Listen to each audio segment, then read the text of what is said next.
नमस्कार दर्शकों। आज की हमारी कहानी का नाम है सास को हुआ भूल का एहसास। राधा जी एक आम मध्यम वर्गीय परिवार की मुखिया थीं। वे अपने बेटे शुभम और बहू मनीषा के साथ रहती थीं। एक बेटी सीमा थी जो कि शादी के बाद अमेरिका में बस गई थी। राधा जी के पति की मृत्यु बहुत पहले ही हो चुकी थी। शुभम और मनीषा की शादी को 5 साल हो गए थे, लेकिन अब तक उनकी कोई संतान नहीं थी। राधा जी की बहू मनीषा भी जॉब करती थी, जो कि राधा जी को बिल्कुल भी नहीं सुहाता था। वह जल्द से जल्द दादी बनना चाहती थी, लेकिन मनीषा और शुभम ये अच्छी तरह से जानते थे कि अभी मनीषा का जॉब करना कितना ज़रूरी था। राधा जी अपने बेटे शुभम से इस बारे में बात करती तो शुभम किसी न किसी बहाने से बात को टाल देता था। इसलिए वह मनीषा को ही परेशान करने के बहाने ढूंढती रहती थी ताकि वह अपनी जॉब छोड़ दे। और अभी कोरोना काल में तो मानो उनके मन की मुराद ही पूरी हो गई थी। हालांकि वह दिल की बुरी नहीं थी, लेकिन पोते की चाह में वे ना चाहते हुए भी ऐसा कर जाती थी। अपनी हम उम्र सहेलियों को दादी बनते देखकर उनका मन दुखी हो जाता था। उस दिन भी घर में ऐसा ही कुछ हुआ। ऑफिस में काम की वजह से मनीषा देर तक सोती रही और राधा जी को अच्छा खासा मौका मिल गया। ये क्या बहू, अभी तक सो रही हो? पता है सुबह के 10 बज गए हैं। शुभम भी बेचारा कब से उठकर ऑफिस के काम पर लग गया है और तुम हो कि अभी तक सोई पड़ी हो। चलो अब उठकर सबके लिए चाय नाश्ता बना लो। मुझसे कुछ हो नहीं पाता है, वरना मैं तुम्हारे भरोसे कभी ना रहती, खुद ही सब कर लेती। सॉरी माँ जी, वह देर रात तक काम चलता रहा, इसलिए सुबह सुबह ही सो पाई थी, इसलिए समय का पता ही नहीं चला। आप चलिए, मैं अभी जल्दी से आती हूँ। हाँ हाँ ठीक है, मेरा कुछ नहीं, पर शुभम को देख लो, उसे कुछ चाहिए तो नहीं हो? कब से उठा है बेचारा। हे भगवान, मुझे जल्दी से ठीक कर दे ताकि मैं ही अपने बेटे का ध्यान रख सकूं।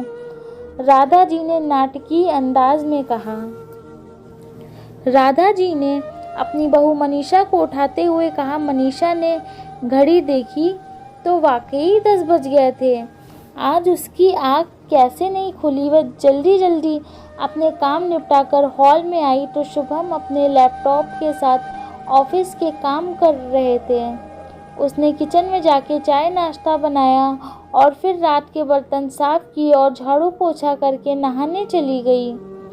दरअसल कोरोना वायरस की बढ़ती बीमारी की वजह से शहर में पूरी तरह लॉकडाउन किया गया था, इसलिए काम वाली बाई भी नहीं आ रही थी। मनीषा खुद एक इंटरनेशनल कंपनी में काम करती थी। उसका ऑफिस टाइम निश्चित नहीं होता था, अधिकतर उसे देर रात तक काम करना होता था।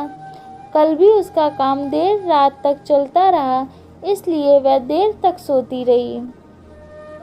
मनीषा नहा कर आई तो देखा कि उसकी सास अपने कमरे में अपनी सहेली से फ़ोन पर बात कर रही थी। बातचीत में अपना नाम सुनकर मनीषा सास की बात सुनने लगी। अरे शारदा, तुम भी अपनी बहू को ज़्यादा सर पर मत बैठाओ। बहू को ज़्यादा उड़ने दोगी तो कल को अपनी नौकरी के चक्कर में वह तुम्हें ही घर से नौकरानी बनाकर छोड़ेगी। मैं तो भाई शुरू से ही मनीषा की नौकरी करने के खिलाफ थी। अब करे नौकरी शौक से, पर साथ साथ घर के काम भी करे। मैं तो बदन दर्द का बहाना बनाकर बैठ जाती हूँ, नहीं तो सारे काम का बोझ मेरे सिर पर आ गिरता। मैं कोई मुफ्त की नौकरानी थोड़ी हूँ। मैं तो कहती हूँ तुम भी ये किया करो। सास की बात सुनकर मनीषा की आंखों में आंसू आ गए। वह जिस सास को बीमार समझकर उनकी दिन रात सेवा करती है, उन्हें एक गिलास तक उठाने नहीं देती, सारा दिन घर का और रात को ऑफिस का काम करके थकान से चूर होकर भी उफ तक नहीं करती, उसका यह फल मिला है उसे। माना वे मेरी नौकरी के खिलाफ हैं, मगर यदि घर की किस्त नहीं होती तो वह भी कभी नौकरी नहीं करती।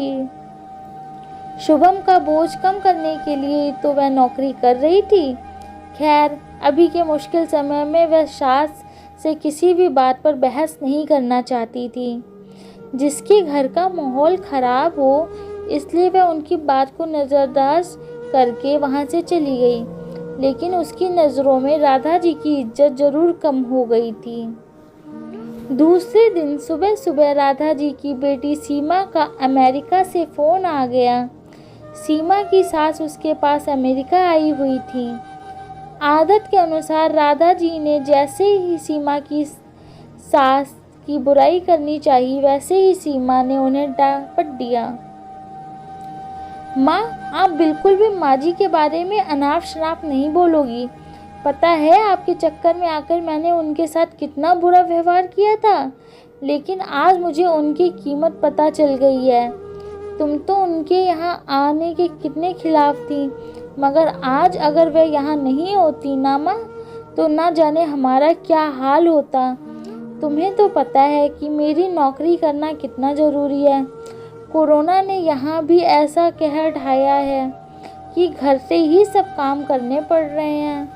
किट्टू का बेबी केयर सेंटर भी बंद है। मैं और राजेश फुल टाइम बिजी रहते हैं।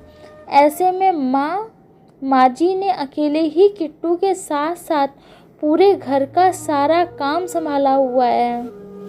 मुझे कुछ भी नहीं करने देती हैं। अगर वह नहीं होती तो हमारा क्या होता, यह सोच के ही रोंगटे खड़े हो जाते हैं। सच में माँ, वह कोई साधारण महिला नहीं है, बल्कि मेरे लिए तो वह देवी के समान है। मेरे इतना अपमान करने के बावजूद। और सीमा रोने लगी। उसने फ़ोन कट कर दिया। सीमा की बात सुनकर राधा जी की भी आंखें भर आईं। उन्हें अपनी भूल का एहसास हो गया था। मनीषा तो वाकई उनका कितना ख्याल रखती है। उनकी कड़वी से कड़वी बात का भी बुरा नहीं मानती, उल्टे जवाब भी नहीं देती है। वाकई अभी का समय तो एक दूसरे को हौसला देने का है, सारे गिले शिकवे भुला कर एक दूसरे की मदद करने का है। तो फिर वह स्वार्थ में कैसे अंधी हो गई थी, इतना कैसे गिर गई थी कि ऐसे मुश्किल समय में अपने ही परिवार की सहायता नहीं कर सकती। उन्होंने उसी समय मनीषा को बुलाकर उसके सिर पर प्यार से हाथ फेरते हुए कहा, मनीषा, आज से घर के कामों की आधी जिम्मेदारी मेरी रहेगी। मैंने आज तक तुम्हें जो भी कहा और किया उसके लिए सॉरी। चलो अब तुम जाकर आराम करो, खाना मैं बना लूँगी। इधर सास का बदला हुआ रूप देखकर मनीषा की आंखों में खुशी के आंसू आ गए और अपनी सास के प्रति उसके मन में फिर से पहले वाला सम्मान वापस आ गया।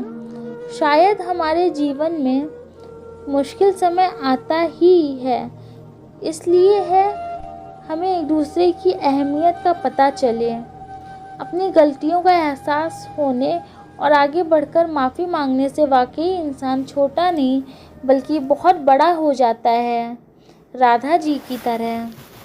धन्यवाद। अगर आपको हमारी आज की कहानी पसंद आई हो तो हमारी वीडियो को लाइक करें और चैनल को सब्सक्राइब करें।